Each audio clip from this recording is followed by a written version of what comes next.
रूही काफी अमीर फैमिली की लड़की थी और अजीत एक मिडिल क्लास फैमिली का लड़का था और रूही की कंपनी में जॉब करता था। एक दिन मीटिंग के समय उसकी मुलाकात उससे होती है और रूही उससे पहली बार में ही इम्प्रेस हो जाती है और मीटिंग खत्म होने के बाद उससे बोलती है, आप तो काफी अच्छे से चीजों को हैंडल कर लेते हैं। कितना टाइम हुआ है आपको इस कंपनी में जॉब करते हुए? मैडम अभी कुछ टाइम पहले ही मैंने आपकी कंपनी ज्वाइन की थी और वैसे थैंक यू सो मच, आपने मेरी तारीफ की। पहली बार देख रहा हूँ कि कोई बॉस अपनी एम्प्लॉय की तारीफ कर रहा है। मेरा सिंपल उसूल है, जो जैसा काम करे उसे उसी के हिसाब से देखना चाहिए। मुझे आपका काम पसंद आया, साथ ही ये देखकर भी अच्छा लगा कि आप इस कंपनी के लिए इतनी मेहनत से काम कर रहे हैं। मैडम जो कंपनी हमारा इतना साथ देती है उसके लिए ईमानदार होना या उसके लिए मेहनत करना ये बहुत छोटी बात है। मैं कोशिश करूंगा कि आगे भी आपको कभी शिकायत का मौका ना मिले। ओके, मैं अब चलती हूँ, आप अपना काम करिए। रूही इतना कहकर वहाँ से चली जाती है। दिन ऐसे ही बीतते हैं और बीतते दिनों के साथ मीटिंग के बहाने दोनों एक दूसरे से मिलते रहते थे और धीरे धीरे दोनों एक दूसरे को पसंद भी करने लगते हैं और एक दूसरे की हैसियत में अंतर होने की वजह से दोनों में से कोई भी अपने दिल की बात की पहल नहीं करता है। एक दिन शाम के समय रूही अपनी बड़ी सी गाड़ी में घर जा रही होती है। तभी उसकी नजर सड़क के किनारे हो रहे लंगर पर जाती है जहाँ अजीत लाइन में खड़ा होता है। तभी वो उसके पास जाती है। मैडम आप यहाँ क्या कर रही हो? आप भी लंगर खाने आई हो क्या? व्हाट? क्या बोला तुमने? लंगर? मैं तुम्हें सड़क पर खड़ी होकर लंगर खाने वाली नजर आ रही हूँ क्या? क्या मैडम आप क्या बात कर रही हो? अब लंगर का खाना खाने के लिए भी हैसियत देखूं? अरे मैडम मुझे ये खाना बहुत पसंद है। जो स्वाद इसे खाने में है ना वो स्वाद कहीं और नहीं मिलता। मैं तो कहता हूँ ना आप भी खा लीजिए। नहीं नहीं, तुम ही खाओ, मुझे कोई शौक नहीं है इस लंगर में खाना खाने का। मैडम जी लंगर के खाने को ना मना नहीं करते, वो भगवान का प्रसाद होता है। सॉरी बट मुझे टाइम नहीं, मैं चलती हूँ, तुम खाओ लंगर। रूही इतना कहकर वहाँ से चली जाती है। रूही के और उसके बीच में कोई मेल नहीं है। ये सोचकर रूही अजीत से दूर रहने की कोशिश करने लगती है लेकिन उससे दूर नहीं हो पाती। एक दिन वो ऑफिस पहुँचती है तो देखती है कि अजीत ऑफिस नहीं आया। तभी वो उसकी दोस्त चांदनी से उसके बारे में पूछती है। आज अजीत सर दिखाई नहीं दे रहे, कहाँ है वो? पता है किसी को? मैडम वो अजीत आज अपनी माँ के साथ लड़के देखने गया है, उसकी शादी होने वाली है। ये क्या बकवास है, ऐसा नहीं हो सकता। मैडम मैं सच बोल रही हूँ, उसकी शादी की बात बहुत पहले से चल रही थी लेकिन अजीत नहीं करना चाहता था इसलिए उसकी शादी रुकी हुई थी, पर अपनी माँ की खुशी के लिए उसने हाँ कर दी और आज वो फाइनली लड़के देखने गया है। मैं ऐसा नहीं होने दूंगी, अजीत की शादी किसी और के साथ नहीं हो सकती। क्या हुआ मैडम, आप कुछ परेशान लग रही हो, आपने कहा कुछ? नहीं, मैंने कुछ नहीं कहा, तुम लोग अपना काम करो। रूही इतना कहकर वहाँ से चली जाती है और अजीत के घर के बाहर बैठकर उसके वापस आने का इंतजार करने लगती है। कुछ देर बाद अजीत अपनी माँ कुसुम के साथ घर लौटता है और घर के बाहर रूही को देखकर बोलता है, मैडम आप यहाँ क्या कर रही है? इस टाइम तो आपको आपके घर होना चाहिए। तुम मुझे मत सिखाओ कि मुझे क्या करना चाहिए क्या नहीं। तुम बताओ कि तुम कहाँ गए थे। मैं तो वो मुझे अच्छे से पता है तुम कहाँ गए थे। तुम्हारी हिम्मत कैसे हुई किसी और लड़की को पसंद करने की? तुम कौन हो जो मेरे बेटे को इतना बुरा सुना रही हो? और मेरा बेटा इस उम्र में लड़की नहीं पसंद करेगा तो क्या बुढ़ापे में करेगा? माँ ये मेरी बॉस है, आप शांत हो जाइए। और मैडम अंदर चल के बात करते हैं, यहाँ के सभी लोग हमें देख रहे हैं, अच्छा नहीं लगता है। रूही अजीत की बात मान जाती है और सभी घर के अंदर जाते हैं। तभी रूही अजीत को अपने दिल की बात बताती है और दोनों एक दूसरे के साथ शादी कर लेते हैं। रूही शादी के बाद अजीत और उसकी माँ के साथ उसके छोटे से घर में रहने से मना करके सभी को अपने बड़े घर में ले जाती है जहाँ सब कुछ उसके मुताबिक होता है, जो चीज अजीत और उसकी माँ को बिल्कुल भी अच्छी नहीं लगती। एक दिन कुसुम बिना रूही से पूछे उसके कमरे में चली जाती है। तभी रूही वहाँ जाती है और कुसुम से बोलती है, माँ जी इतनी उम्र हो गई है, अभी तक तो आपको इतनी तमीज तो सीख ही लेनी चाहिए कि कभी बिना पूछे किसी के कमरे में नहीं आना चाहिए, खासकर मेरे कमरे में। बहू ये तो मेरा भी घर है ना, और अपने ही घर में कहीं आने जाने के लिए पूछने की क्या जरूरत है? शायद आपको कोई गलतफहमी हो रही है। ये आपका नहीं मेरा घर है और इस घर में सभी चीजें मेरे मुताबिक होती हैं। अगर आप भी आदत डाल ले तो अच्छा ही है। अच्छा हुआ बहू जो तूने मुझे याद दिला दिया कि ये तुम्हारा घर है मेरा नहीं। मैं तो गलती से इसे अपना घर समझ बैठी थी। आगे से मैं इस बात का ध्यान रखूंगी। कुसुम इतना कहकर वहाँ से चली जाती है और अपने कमरे में जाकर सारा सामान पैक करके अपने पुराने घर में चली जाती है। शाम को अजीत जब ऑफिस से घर आता है और अपनी माँ को ना देखकर रूही से बोलता है, रूही माँ कहाँ है? नजर नहीं आ रही। वो शायद पुराने वाले घर में चली गई हैं। कह रही थी उनका यहाँ मन नहीं लग रहा। रूही इतना कहकर वहाँ से चली जाती है और अजीत तुरंत अपने पुराने घर जाता है और अपनी माँ को उदास देखकर बोलता है। माँ, आप यहाँ क्या कर रही हैं? चलिए घर चलिए। नहीं बेटा, मैं उस घर में अब नहीं जाऊंगी। माँ, आपको चिंता करने की कोई जरूरत नहीं है। आपका बेटा आपके साथ है। मैं हमेशा आपके साथ रहूंगा। हम जैसे हैं बिल्कुल ठीक है। अगर किसी को हमारे साथ रहना है तो अपनी अमीरी छोड़ के हमारे साथ आके रहे। माँ, उस घर में मैं भी अब कभी नहीं जाऊंगा। जहाँ मेरी माँ की इज्जत नहीं है ना, वहाँ मैं नहीं रह सकता। अजीत इतना कहकर अपनी माँ को गले लगा लेता है और अपनी माँ के साथ रहने लगता है। कई दिन निकल जाते हैं, लेकिन अजीत ना ही ऑफिस जाता है और ना ही रूही के घर। लेकिन काम में बिजी होने के कारण रूही इन सब बातों पर ध्यान नहीं देती। एक दिन वो अपने किसी क्लाइंट के साथ ऑफिस जा रही होती है कि तभी उस क्लाइंट की नजर अजीत पर जाती है, जो कि लाइन में लगकर लंगर खा रहा होता है। तभी वो बोलता है। रूही जी, वो आपके पति है क्या, जो गरीब लोगों के साथ मिलके लंगर खा रहे हैं? अरे इनको अपने स्टेटस का ध्यान नहीं तो कम से कम आपके स्टेटस का तो ध्यान रखना चाहिए ना। ऐसी कोई बात नहीं है। वो तो गरीबों में लंगर करवा रहे हैं, इसलिए वहाँ पर खड़े हैं। और लंगर में तो भगवान का प्रसाद मिलता है, तो खाना तो पड़ेगा ही। इसमें स्टेटस वाली बात कहाँ से आ गई? जी बिल्कुल सही कहा आपने, और आपकी बात में भी दम है। वैसे लंगर का खाना तो मुझे भी पसंद है, तो क्यों ना हम भी चल के खा ले। हे भगवान, पति की और अपनी इज्जत बचाने के चक्कर में झूठ तो बोल दिया, लेकिन क्या उसे बचाने के लिए अब मुझे इस लंगर का खाना खाना भी पड़ेगा क्या? क्या सोच रही हो आप? चलिए ना, हम भी लंगर खाकर आते हैं। जी मैं चल तो लेती, लेकिन आज मेरा फास्ट है। आपको जाना है तो जाइए। छोड़िए, फिर अकेले क्या ही करने जाऊंगा। चलिए ऑफिस चलते हैं। उस समय रूही अपने क्लाइंट के साथ ऑफिस चली जाती है। ऐसे ही कई दिन निकल जाते हैं और बीतते समय के साथ एक दिन फिर रूही एक मंदिर में लंगर करवा रही होती है, जहाँ उसके ऑफिस का सारा स्टाफ खड़ा होता है। तभी उसकी नजर अजीत पर जाती है, जो कि लंगर लेने के लिए लाइन में खड़ा होता है। तभी उसके ऑफिस स्टाफ में से चांदनी नाम की लड़की बोलती है। अरे दोस्तों, वो देखो, रूही मैडम का लंगर में खाना खाने वाला पति। अजीत सर का काम बेशक छूट जाए, लेकिन किसी मोहल्ले का लंगर नहीं छूटना चाहिए। इसलिए कहते हैं कभी अपने से कम हैसियत वाले लोगों से शादी नहीं करनी चाहिए, क्योंकि उनके अंदर क्लास ही नहीं होता है। ये क्या बकवास हो रही है मेरे पति के बारे में? चांदनी, तुम्हें अपनी नौकरी नहीं प्यारी क्या?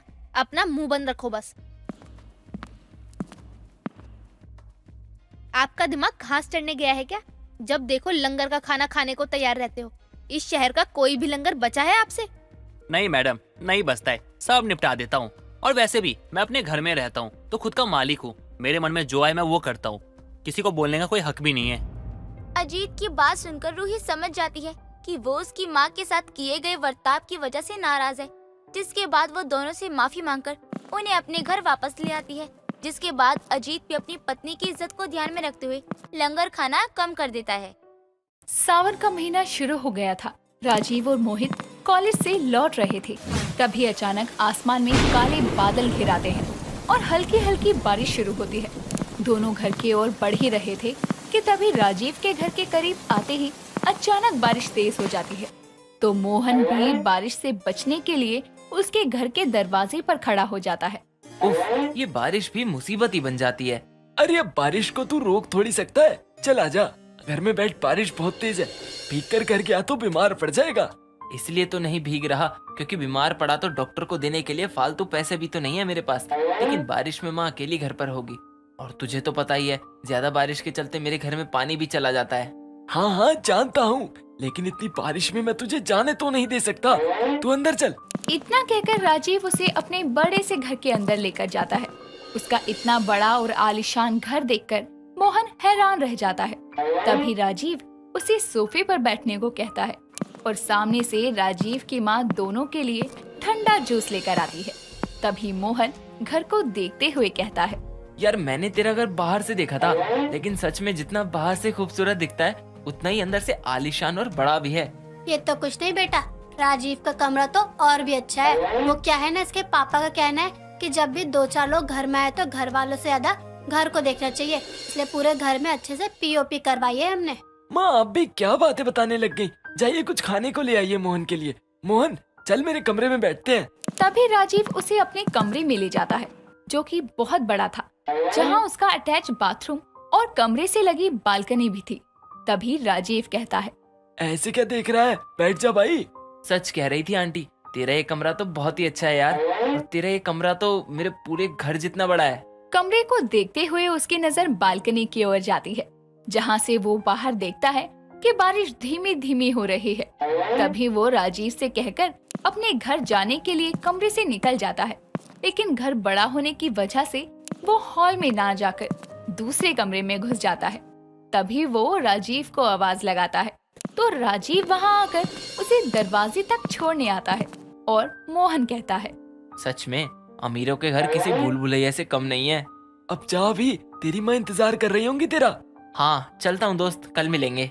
मोहन वहाँ से चला जाता है और कुछ देर में जैसे ही वो अपने मोहल्ले में पहुँचता है, तो वहाँ जाकर सड़क पर पानी भरा था। वो जैसे तैसे अपने घर आता है तो देखता है कि उसकी माँ और छोटी बहन चारू घर से बारिश का पानी बाहर की ओर फेंक रही है। तभी वो बोलता है, लगता है बारिश बहुत ज्यादा हुई है। मोहन, आ गया तू? ध्यान से अंदर आजा। तू भीगा तो नहीं ना? नहीं माँ, नहीं भीगा, लेकिन बारिश का पानी घर से निकालते निकालते आप भीग गई हो। ये कोई नई बात है क्या भैया? इस छोटे और कच्चे मकान का बारिश के दिनों में यही हाल हो जाता है। इस कारण तो सारा घर का सामान अस्त व्यस्त पड़ा है। ऊपर से बारिश के चलते गंदगी अलग हो जाती है। सही कह रही है तू। मैंने मिस्त्री चाचा से बात भी की थी मकान की मरम्मत के लिए, ताकि बारिश में पानी अंदर जमा ना हो। माँ आप खाट पर आराम करो, मैं और चारू सामान सही से लगाकर साफ सफाई कर लेते हैं। अरे बेटा, कॉलेज से थका हारा आया है, पहले कुछ खा तो ले। माँ मुझे अभी भूख नहीं है, और फिर इस गीले फर्श पर बैठा भी तो नहीं जाएगा ना, आप आराम करो। इतना कहकर मोहन अपनी बहन के साथ घर की सफाई में लग जाता है। राजीव और मोहन की दोस्ती को 1 साल का समय बीत गया था। राजीव के परिवार की आर्थिक स्थिति अच्छी थी, जिसके कारण वो एक अमीर परिवार में एक बड़े से घर में रहता था, जहां उसका अपना एक अलग कमरा था। तो वहीं दूसरी तरफ उसका दोस्त मोहन गरीब होने के कारण एक छोटे से ईंट के कच्चे मकान में अपने परिवार के साथ रहता था। उसके लिए तो क्या, उसकी बहन और माँ के लिए भी अलग अलग कमरा नहीं था। जहां उसकी माँ और बहन खाट पर सोते थे, तो वहीं मोहन जमीन पर चटाई लगाकर सोता था। दोनों के घरों में बहुत अंतर था। ये बात मोहन को राजीव का बड़ा और हर तरह से व्यवस्थित घर देखने पर मालूम पड़ी। मोहन अपनी माँ की मदद के लिए कॉलेज के बाद एक गैराज में पार्ट टाइम जॉब किया करता था। एक रोज वो गैराज का काम खत्म करके निकल ही रहा था कि तभी उसके सामने एक गाड़ी आकर रुकती है, जिसमें उसका दोस्त राजीव था और अपनी किसी दोस्त के साथ बैठा था। तभी राजीव कार से उतरकर कहता है, अच्छा तो तू इस गैराज में पार्ट टाइम जॉब कर रहा है? हाँ वैसे तो यहाँ देखना यार, घर वापस लौट रहे थे कि गाड़ी यहाँ आकर बंद पड़ गई। अभी गाड़ी तो गैराज पर ही ठीक हो जाएगी ना, लेकिन क्या? मुझे बहुत जोरों से भूख लगी है और बस से घर जाने में बहुत समय लग जाएगा। लेकिन मैं क्यों चिंता कर रहा हूँ जब तू मेरे साथ है। 1 मिनट, कहीं तू मेरे घर जाकर खाना खाने की तो नहीं सोच रहा ना? हाँ बिल्कुल। तू अपने दोस्त को खाना भी नहीं खिलाएगा क्या? खाना तो खिला दूं, लेकिन इसे अपने गरीब से घर में लेकर कैसे जाऊंगा?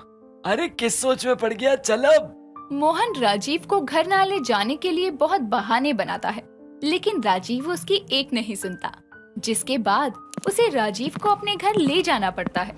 मोहन का छोटा सा घर और इधर उधर बिखरा सामान देखकर राजीव को थोड़ा अजीब लगता है। तभी वो मोहन से कहता है, मोहन चल तेरे कमरे में चलते हैं। आंटी माफ करना, बिना बताए आपके घर आ गया। अब खाना मोहन के कमरे में ही भिजवा देना। पर भैया का तो कमरा ही नहीं है, वो हम गरीब हैं, तो हमारे घर में उस तरफ छोटी सी रसोई है, बस ये जगह है जिसमें हम सब रहते हैं। कह रहा था ना मैं तुझे, मेरे घर में तुझे बैठाने के लिए भी जगह नहीं है। तुझे भूख लगी है ना, तो बाहर कुछ खिला देता हूँ, चल। माँ मैं अभी आता हूँ। अरे ठहर जा पागल, घर छोटा है तो क्या हुआ, मैं भूख के मारे यहाँ आया हूँ, चिंता मत कर, तेरे घर में बसने नहीं आया। तू भी ना अजीब ही है। माँ खाना लगा दो। तभी सुनीता दोनों के लिए थाली में खाना लगा देती है और राजीव भी मोहन के साथ जमीन पर बैठकर खाना खाता है।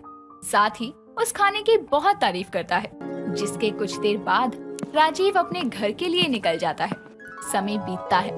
एक रोज मोहन के घर गांव से उसके चाचा चाची आते हैं, जिसके चलते मोहन के बिस्तर पर वो सो जाते हैं और मोहन एक कोने में चादर बिछाकर सोता है। अगले दिन शाम को कॉलेज से आते हुए मोहन बार बार अपनी गर्दन मसल रहा था। क्या हुआ तेरी गर्दन को?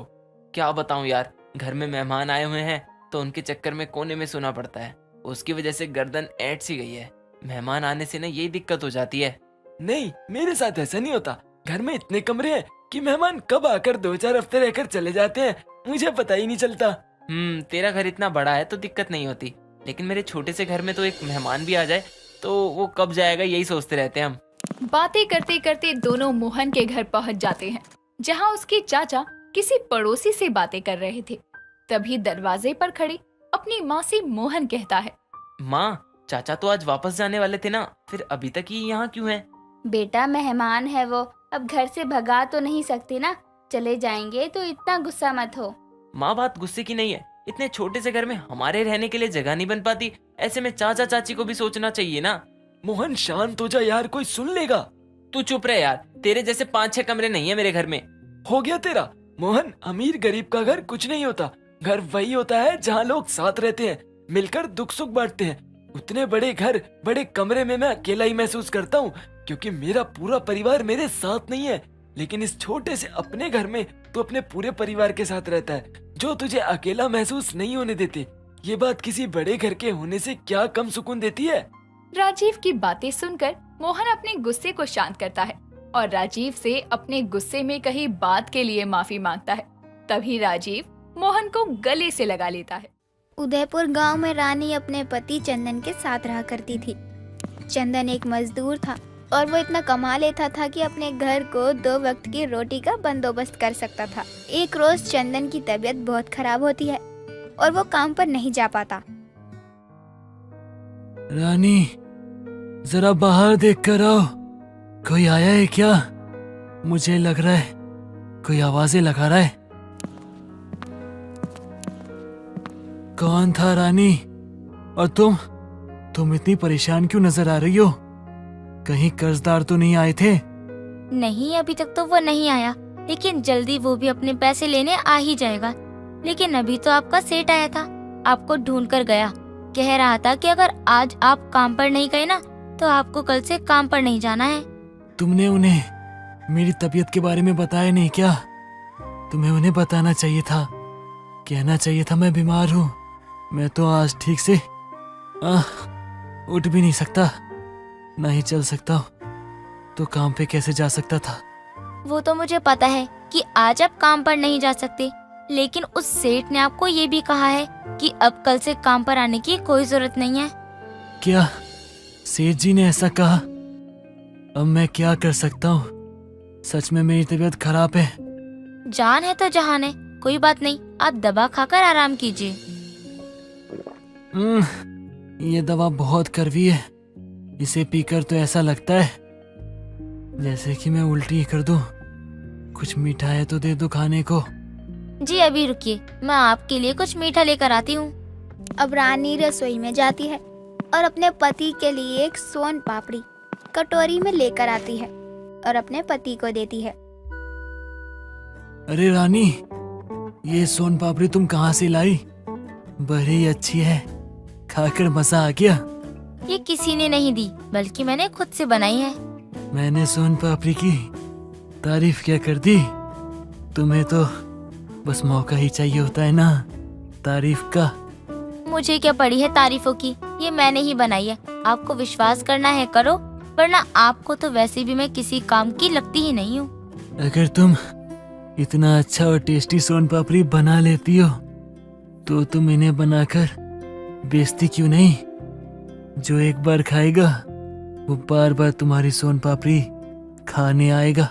चंदन को अपनी पत्नी के हाथों का बना सोन पापड़ी बहुत पसंद आता है और वो अपनी पत्नी को उसे बनाकर गांव में बेचने की सलाह देता है। इधर 2 से 3 दिन बीत चुके थे, लेकिन चंदन की तबीयत में कोई सुधार नहीं था और घर में राशन भी खत्म हो रहा था।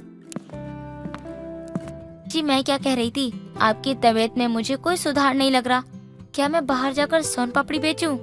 मुझे लगता है मैं इतनी जल्दी ठीक नहीं हो सकता, और अगर ठीक हो भी गया तो मेरे शरीर में उतनी ताकत नहीं होगी कि मैं ठीक से कोई काम कर पाऊँ, और मुझे समय भी लगेगा सही होने में, और घर चलाने के लिए हमें कुछ ना कुछ तो करना ही होगा। ठीक है, तो मैं कल सुबह से ही सोन पापड़ी बेचना शुरू कर देती हूँ, क्योंकि कल के लिए घर में एक अन्न का दाना भी नहीं है।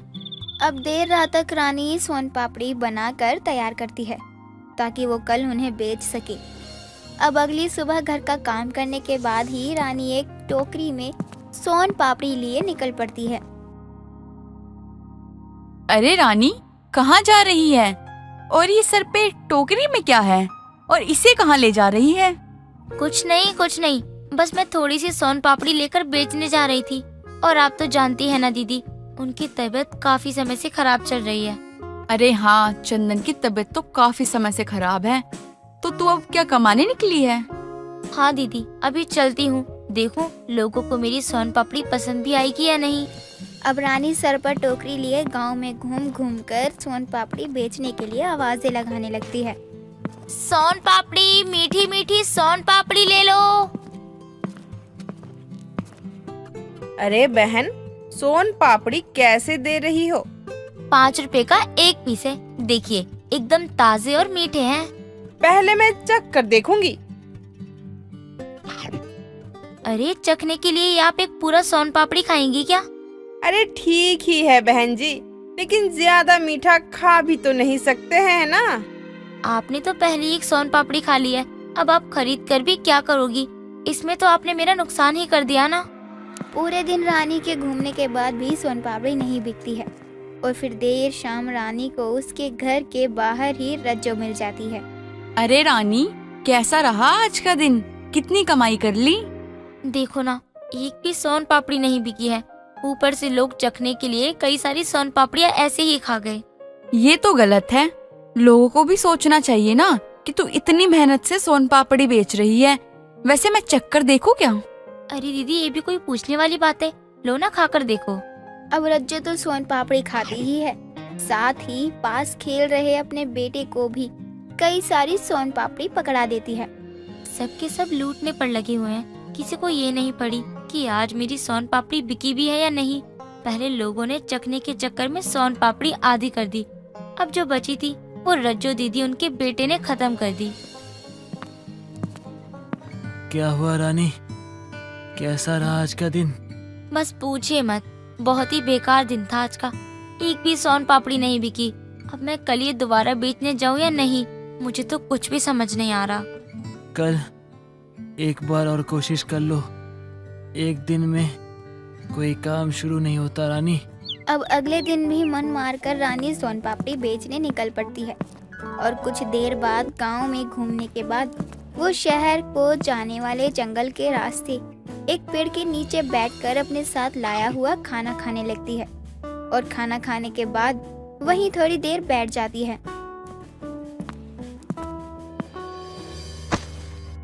अरे अरे उठिए काका, आप ठीक तो है ना? हाँ, मैं ठीक हूँ। दरअसल बिटिया, मैं शहर से आ रहा हूँ और काफ़ी दूर से चलकर भी आया हूँ। उससे मुझे चक्कर आ गए और कुछ नहीं हुआ। अब रानी अपनी टोकरी से 2-3 सोन पापड़ी निकालकर पानी की बोतल के साथ उस आदमी को दे देती है, जिसे वो आदमी खाने के बाद कहता है, अरे वाह बिटिया, ये सोन पापड़ी तो बहुत अच्छे हैं। किसने बनाए? ये मैंने ही बनाया, बस इसे ही लेकर बेचने निकली थी और भूख लगी तो इस पेड़ के पास आकर बैठ गई खाना खाने, तभी मुझे आप दिख गए।